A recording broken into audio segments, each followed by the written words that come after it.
अस्सलामु अलैकुम वरहमतुल्लाहि ताला वबरकातुहू। उम्मीद करता हूँ आप हज़रात खैरियत से होंगे। नाज़रीन इकराम, देखिए बहुत ही बड़ी ख़बर निकल कर आ रही है मक्का मदीना से, और हर मुसलमान को ये ख़बर जानना बहुत ही ज़रूरी है। और अगर आप मुसलमान हैं तो इसलिए आप हज़रात को ये वीडियो आखिर तक ज़रूर देखना चाहिए। नाज़रीन इकराम, ये जो हुआ है ये 100 साल के बाद हुआ है ऐसा, और क्या हुआ है हम आपको बताएंगे। इसीलिए आपसे गुजारिश है कि जो है बात पूरी समझ लें, यानी कहने का मतलब है वीडियो को थोड़ा आखिर तक देख लें, ठीक है। नाज़रीन इकराम, आइए सबसे पहले हम दुरूद पाक पढ़ लेते हैं। अल्लाहुम्मा सल्ली अला सय्यदिना मौलाना मुहम्मद व बारिक वसल्लम सल्लु अलैहि सलातु सलामन अलैका या रसूलल्लाह सल्लल्लाहु ताला अलैहि वसल्लम।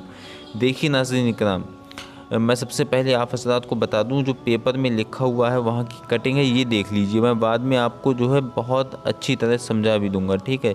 जाने इस साल हज यात्रा में किस देश के लोगों को मिलेगी एंट्री, 88 साल बाद होगा ऐसा, ठीक है। नई दिल्ली, कोरोना वायरस के मद्देनज़र इस बार सऊदी अरब हज यात्रा में दुनिया भर के लाखों मुस्लिम हिस्सा नहीं ले सकेंगे। सऊदी अरब सरकार की ओर से सोमवार को ये घोषणा की गई थी कि इस साल बहुत ही सीमित संख्या में लोग हज यात्रा कर सकेंगे, यानी बहुत ही कम लोग जा सकेंगे। इसमें सऊदी अरब में ही रहने वाले लोग प्रमुख रूप में शामिल हो सकेंगे, ठीक है।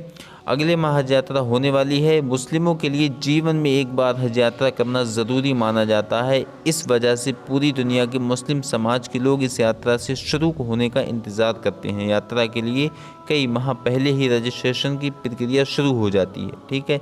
इस साल भी ये प्रक्रिया चल रही थी, मगर अब इस पर रोक लगा दी गई है, ठीक है। रजिस्ट्रेशन की प्रक्रिया पर लगी रोक, आगे देखें क्या है।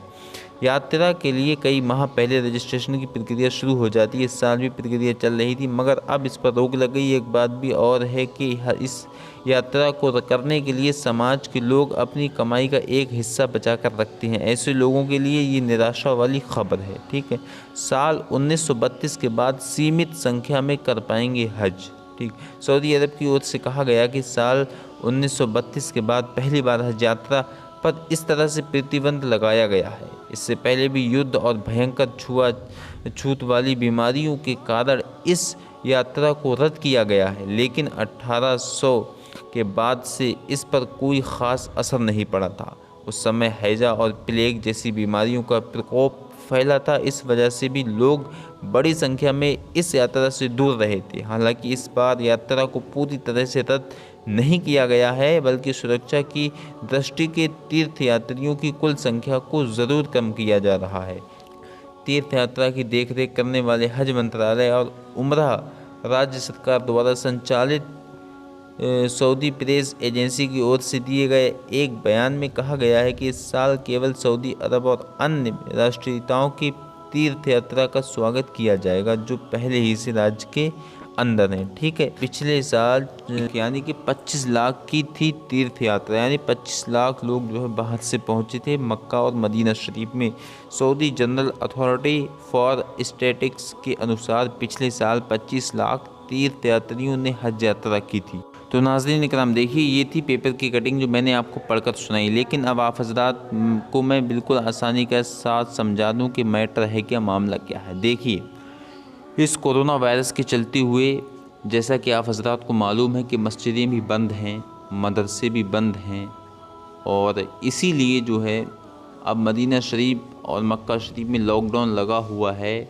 तो जैसा कि आपको मालूम है कि लाखों लोग बाहर से तशरीफ़ ले जाते हैं हज करने के लिए, लेकिन सऊदी की हुकूमत ने अब वहाँ पर रोक लगा दी है और कहा है कि अब बाहर से कोई भी शख्स यहाँ नहीं आ पाएगा, बल्कि जो यहाँ रहते हैं वही हज करेंगे, ठीक है। हज की बात मैं कर रहा हूँ, जो यहाँ पर रहते हैं वही हज करेंगे, चाहे वो बाहर की हों। अगर वो हज करना चाहें तो कर सकते हैं, लेकिन बाहर से इस नज़रिए से, इस ताल्लुक़ से कोई भी नहीं आएगा कि वो हज करने आ रहा है। बाहर से आने की कोई अनुमति नहीं है, कोई फ़्लाइट अभी चालू नहीं है। इसलिए नाज़रीन इकराम, आप हज़रात जो है ये बात बहुत आसानी के साथ समझ लें। और एक बात और बता दूं कि जिन भाइयों का पैसा फंस गया है, यानी पैसे पहले ही जमा हो जाते हैं काफ़ी, उन लोगों के लिए ये ख़बर है कि उन लोगों का जो पैसा है वो उन्हें वापस मिल जाएगा। कोई टेंशन की बात ही नहीं है, ठीक है।